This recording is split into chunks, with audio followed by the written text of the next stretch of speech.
Halo sahabat Upscape dan sahabat Asbidan, perkenalkan saya Mona Melisa, salah satu tutor Upscape Indonesia.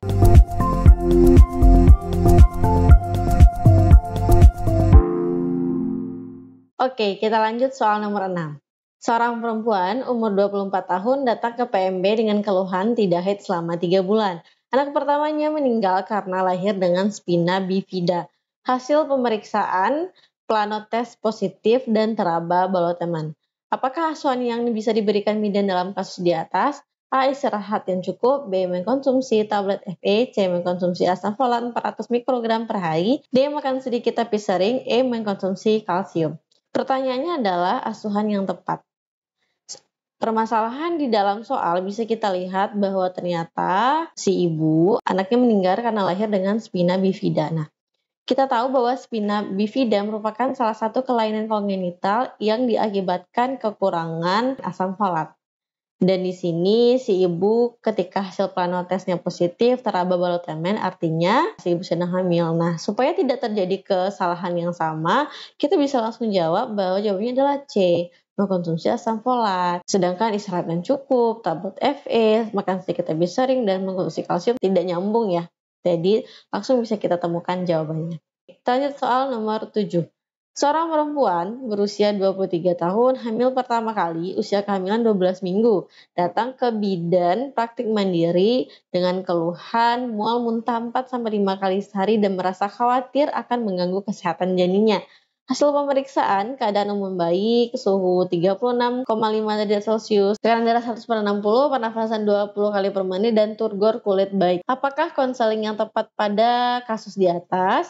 A. Konseling cara mengatasi hiperemesis. B. Konseling tanda bahaya trimester 2. C. Konseling untuk bed rest total di BPM. D. Konseling perubahan fisiologis ibu hamil. Atau E. Rujuk ke RS. Nah, ibu hamil 12 minggu. Berarti itu di trimester pertama ya. Dan mengalami mual muntah 4-5 kali. Dan keluhannya ibu juga ternyata merasa khawatir dengan kesehatan janinnya. Nah, dia mual muntah nih, ganggu nggak ya ke kesehatan janinnya? Tetapi pemeriksaan semuanya aman, bahkan turgor kulitnya aman. Berarti mual muntahnya masih dalam kondisi fisiologis.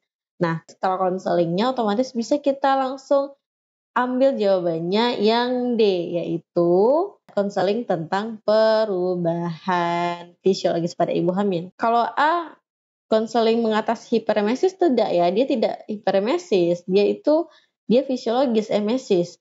Lalu tanda bahaya trimester 2, dia tidak di trimester 2, dia baru trimester 1, bed rest tidak perlu rujuk ke RS apalagi. Jadi jawabannya D. Soal ke-8. Nyonya Sylvia, umur 31 tahun, P2A1, 3 hari postpartum persalinan ditolong oleh dukun, datang ke BPM dengan keluhan keluar cairan berbau tidak sedap dari vagina.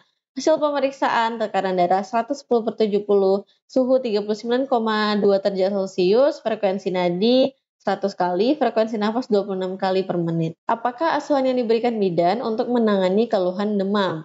A. Berikan antipiretik. B. Istirahat saja. C. Minum yang banyak. D. Kompres dingin. Atau E. Olahraga ringan.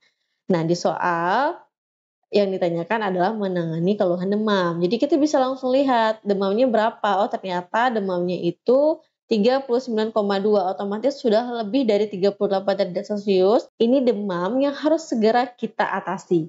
Nah, bisa langsung kita jawab pemberian antipiretik seperti paracetamol, karena memang ini demamnya sudah lewat dari 38 derajat Celcius.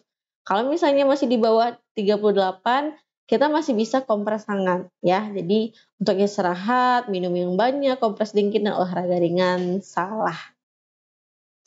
Oke. Lanjut. Seorang perempuan berusia 21 tahun dengan G1P0A0 hamil 8 bulan datang ke BPM dengan keluhan kaki terasa bengkak dan pegal-pegal. Hasil pemeriksaan tekanan darah, nadi, suhu, nafas normal. TFU-nya 32 cm, punggung kiri presentasi kepala, DJJ 148 kali per menit, pemeriksaan ekstremitas udem sebelah kanan ya, berarti positif sebelah kanan. Apakah Pankes yang tepat pada kasus tersebut? A. Tinggikan posisi kaki saat duduk. B. Hangatkan otot kaki dengan alat pemanas. C. Lakukan senam hamil. D. Rendam kaki dengan air hangat. Atau E. Memijat kaki dengan lembut. Kita lihat usianya 8 bulan, berarti trimester ketiga.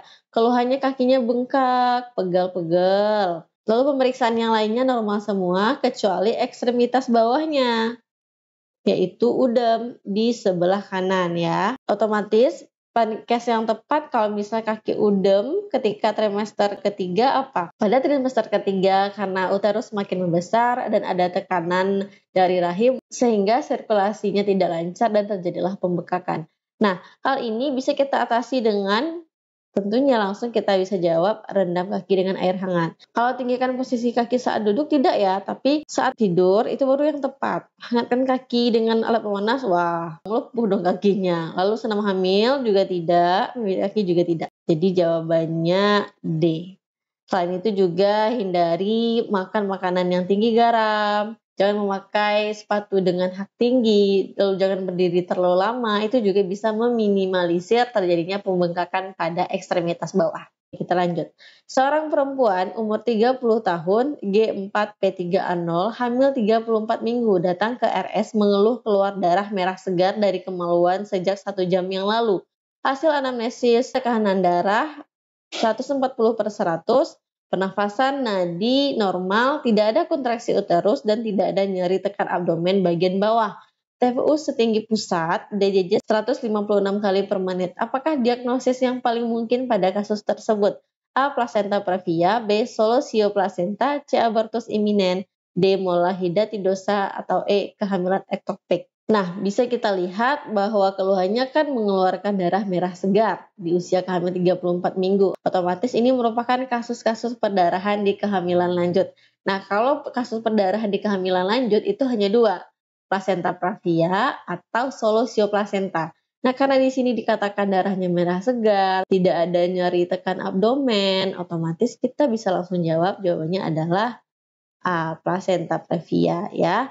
Karena solosio placenta, karena dari ciri-cirinya memang mengarah ke sana. Sedangkan abortus, mola, kehamilan ektopik ini merupakan kasus perdarahan di kehamilan trimester 1. Nah, itulah beberapa pembahasan soal UKOM untuk profesi kebidanan. Jangan lupa like, comment, and subscribe YouTube Upscape Indonesia.